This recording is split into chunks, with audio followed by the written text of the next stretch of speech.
আকাশবাণী কলকাতা। স্থানীয় সংবাদ পড়ছি ধৃতি সেন শর্মা।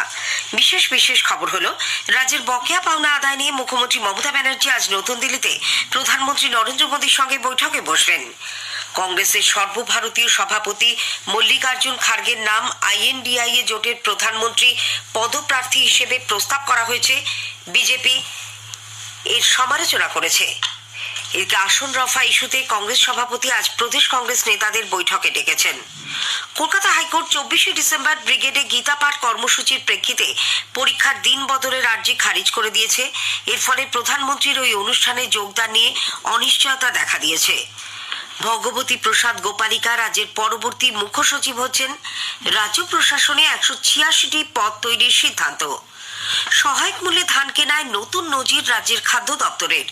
মুম্বাইতে আজ ISL ফুটবল ম্যাচে Mohun Bagan super giant Mumbai city FCর মুখোমুখি হবে। আসছি বিস্তারিত খবরে। রাজ্যের বকেয়া পাওনা আদায় নিয়ে মুখ্যমন্ত্রী মমতা ব্যানার্জি আজ নতুন দিল্লিতে প্রধানমন্ত্রী নরেন্দ্র মোদীর সঙ্গে বৈঠকে বসবেন।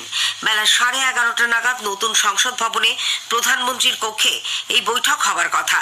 কেন্দ্রের কাছ থেকে রাজ্যের পাওনা 1,20,000 কোটি টাকা মিটিয়ে দেওয়ার বিষয়ে মুখ্যমন্ত্রী সরাসরি প্রধানমন্ত্রীর কাছে দরবার করবেন বলে মনে করা হচ্ছে। তৃণমূল কংগ্রেসের সাধারণ সম্পাদক অভিষেক বন্দ্যোপাধ্যায়, সুদীপ বন্দ্যোপাধ্যায়, কল্যাণ বন্দ্যোপাধ্যায় সহ 11 জন সাংসদও বৈঠকে যোগ দিতে পারেন বলে জানা গেছে। বৈঠক শেষে আজই কলকাতায় ফিরবেন মুখ্যমন্ত্রী। উল্লেখ্য, 100 দিনের কাজ, প্রধানমন্ত্রী আবাস যোজনা ও রাজ্যের স্বাস্থ্য প্রকল্পে কেন্দ্রের কাছে টাকা আটকে রয়েছে বলে রাজ্যের দাবি। বারবার আবেদন জানানো সত্ত্বেও কোনো সুরাহা হয়নি। লোকসভা ভোটকে সামনে রেখে আগামী বছর জানুয়ারি মাসের দ্বিতীয় সপ্তাহের মধ্যেই INDIA জোটের সঠিক দলগুলির মধ্যে আসন সমঝোতা চূড়ান্ত করে ফেলা হবে বলে জোটের আহ্বায়ক মল্লিকার্জুন খার্গে জানিয়েছেন।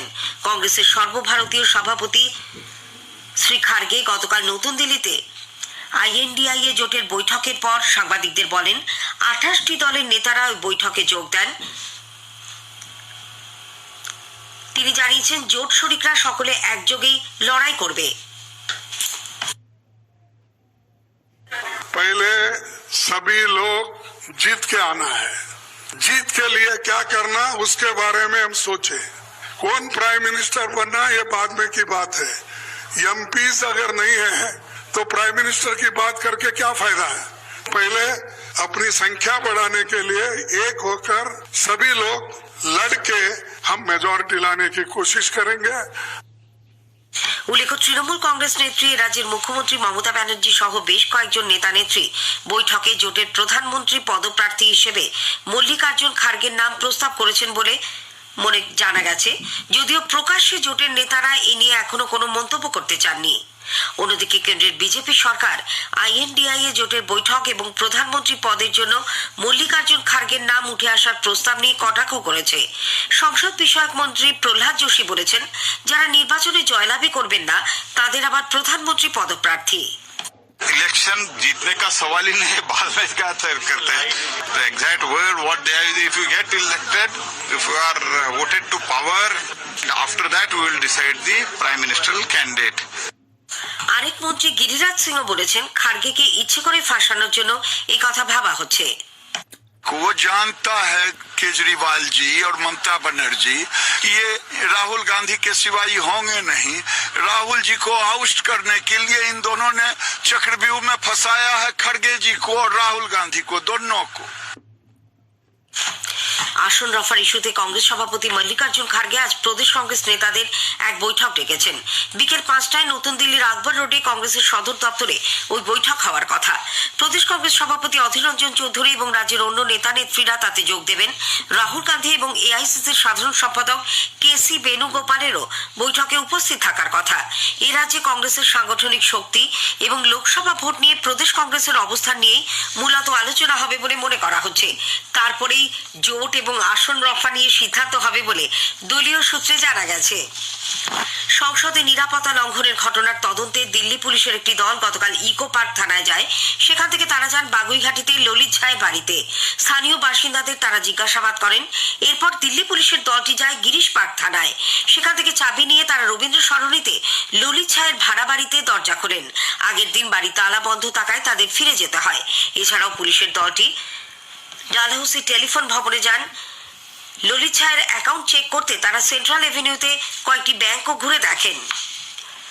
লোকসভার সাম্প্রতিক হামলার ঘটনার প্রেক্ষিতে রাজ্য বিধানসভার নিরাপত্তা ব্যবস্থা ঢেলে সাজানো হচ্ছে। অধ্যক্ষ বিমান বন্দ্যোপাধ্যায় গতকাল বিধানসভা ভবনে নিরাপত্তা ব্যবস্থা নিয়ে কলকাতার পুলিশ কমিশনার বিনীত গোয়েলের সঙ্গে বৈঠক করেন। পরে অধ্যক্ষ জানান, বিধানসভার নিরাপত্তা পর্যালোচনা করে বেশ কিছু শৈথিল্য ধরা পড়েছে, তা দূর করা হবে। তিনি আরো বলেন, আমাদের নিরাপত্তায় কিছু কিছু শিথিলতা দেখা যে দেয়নি তা আমি বলবো না, সেগুলো যেন না দেখা দেয় সেটা আমরা আলোচনা করে সিদ্ধান্ত গ্রহণ করেছি। আমাদের বিধানসভায় যারা অনেক বাইরের লোকজন আসেন, অনেক স্কুল কলেজের ছেলেমেয়েরা আসে এবং আমাদের বিধায়কদের সঙ্গে অনেক অতিথি তারাও আসেন এবং তাদের কি করে মুভমেন্টটাকে রেগুলেট করা যাবে, আমাদের যেন নিরাপত্তা সুনিশ্চিত থাকে, সেই বিষয় নিয়ে আমরা অনেক আলোচনা করেছি এবং কিছু কিছু সিদ্ধান্ত আমরা গ্রহণ করেছি, সেগুলো আমরা পরে আমাদের বুলেটিনে জানিয়ে দেবো। অল পার্টি মিটিংয়ে যারা সদস্য থাকবেন বিভিন্ন রাজনৈতিক দলের, তাদের সঙ্গে আলোচনা করে তাদের যে সিদ্ধান্তগুলো জানিয়ে দেবো। নগরপাল বিনীত গোয়েল জানান, আমরা খুব অ্যালার্ট আছি, সবসময় আমরা সিকিউরিটি ব্যাপারে রিভিউ করতে থাকি। প্রত্যেকটা যে ভাইটাল ইনস্টলেশন আছে ওর মধ্যে অ্যাসেম্বলিও পড়ে, হাইকোর্টও পড়ে, রাইটার্সও পড়ে, নবান্নও পড়ে, অনেকগুলো ভাইটাল ইনস্টলেশনস আছে যার ব্যাপারে আমরা সবসময় আমাদের স্পেশাল ব্রাঞ্চ আছে ওর মধ্যে সিকিউরিটি ডিপার্টমেন্ট এবং যারা প্রোটেক্ট করে আর ওরা সবসময় এটা করে, লোকাল পুলিশ স্টেশন তো আছে। সো এই প্রসেসটা সবসময় থাকে এবং এটা কন্টিনিউয়াস আছে। প্রত্যেকটা ঘটনা থেকে আমরা কিছু শিখ পাই, এই ঘটনা থেকেও আমরা নিশ্চয়ই there is something to learn about and we will learn from this and then take preventive measures. স্থানীয় সংবাদ শুনছেন আকাশবাণী কলকাতা কেন্দ্র থেকে। কলকাতা হাইকোর্ট আগামী 24শে ডিসেম্বর ব্রিগেডে গীতাপাঠ কর্মসূচির প্রেক্ষিতে প্রাথমিক টেট পরীক্ষার দিন বদলের আর্জি খারিজ করে দিয়েছে। আগামী রবিবার ব্রিগেডে এই অনুষ্ঠানে প্রধানমন্ত্রী নরেন্দ্র মোদীর উপস্থিত থাকার কথা ছিল, সেই দিনই আবার টেট পরীক্ষা। ওই পরীক্ষার দিন পরিবর্তনের জন্য বিজেপির প্রবীণ নেতা সাংসদ দিলীপ ঘোষ কলকাতা হাইকোর্টে যে আবেদন জানিয়েছিলেন, প্রধান বিচারপতি টি.এস. শিবকানম এবং বিচারপতি হিরণময় ভট্টাচার্যের ডিভিশন বেঞ্চ গতকাল তা নাকচ করে দেন।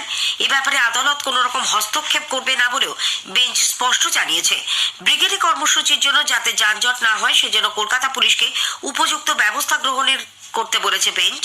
রাস্তায় পর্যাপ্ত সংখ্যক যাতে বাস থাকে, পরিবহন দপ্তরকেও তা সুনিশ্চিত করতে নির্দেশ দেওয়া হয়েছে। এদিকে হাইকোর্টের এই নির্দেশের প্রেক্ষিতে প্রধানমন্ত্রীর এই অনুষ্ঠানে উপস্থিত থাকা নিয়ে অনিশ্চয়তা দেখা দিয়েছে। রাজ্যে প্রাথমিক স্কুলগুলিতে আগামী বছরের ছুটির তালিকা প্রকাশ করেছে প্রাথমিক শিক্ষা পর্ষদ। এবছরে 65 দিন ছুটি থাকছে, তবে লক্ষ্মী পুজোর পর এবার স্কুল খুলে যাবে। মাধ্যমিক ও উচ্চ মাধ্যমিক স্কুলগুলিতে অবশ্য পুজোর ছুটি চলবে ভাইফোঁটা পর্যন্ত। এদিকে বঙ্গীয় প্রাথমিক শিক্ষক সমিতি ও শিক্ষানুরাগী ঐক্যমঞ্চ এই ছুটির তালিকার সমালোচনা করেছে। সমিতির সাধারণ সম্পাদক আনন্দ হান্ডা রাজ্যের সব স্তরের শিক্ষা প্রতিষ্ঠানে একই ধরনের ছুটি প্রদানের দাবি জানিয়েছেন। শিক্ষানুরাগী ঐক্যমঞ্চের সাধারণ সম্পাদক কিঙ্কর অধিকারী বলেছেন, ছোটদের স্কুল চলবে আর বড়দের স্কুল বন্ধ থাকবে, এটা বেমানান, তাই এই তালিকা সংশোধন হওয়া উচিত। ভগবতী প্রসাদ গোপালিকা রাজ্যের পরবর্তী মুখ্য সচিব হচ্ছেন। রাজ্যের বর্তমান মুখ্য সচিব হরিকৃষ্ণ দ্বিবেদীর কার্যকালের মেয়াদ চলতি মাসে শেষ হচ্ছে। তার জায়গায় বর্তমান স্বরাষ্ট্র সচিব ভগবতী প্রসাদ গোপালিকা মুখ্য সচিবের দায়িত্ব পালন করবেন বলে নবান্ন সূত্রে জানা গেছে। উল্লেখ্য, গত জুন মাসে শ্রী দ্বিবেদীর কার্যকালের মেয়াদ শেষ হওয়ার কথা ছিল, পরে তা 6 মাস বাড়ানো হয়। রাজ্য প্রশাসনে 186টি পদ তৈরির সিদ্ধান্ত নেওয়া হয়েছে। রাজ্য মন্ত্রিসভার বৈঠকে এই সংক্রান্ত প্রস্তাব অনুমোদিত হয়।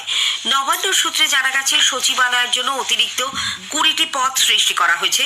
তার মধ্যে আছে যুগ্ম সচিব ও অতিরিক্ত সচিবের 10টি করে পদ। এর ফলে ওই স্তরে যুগ্ম সচিবের পদের সংখ্যা হলো 30 এবং অতিরিক্ত সচিবের ক্ষেত্রে তা 10।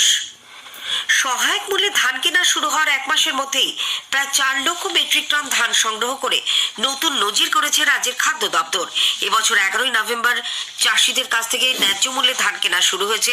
এখনো পর্যন্ত 3,98,638 মেট্রিক টন ধান সংগ্রহ করা হয়েছে বলে খাদ্য দপ্তর সূত্রে জানা গেছে।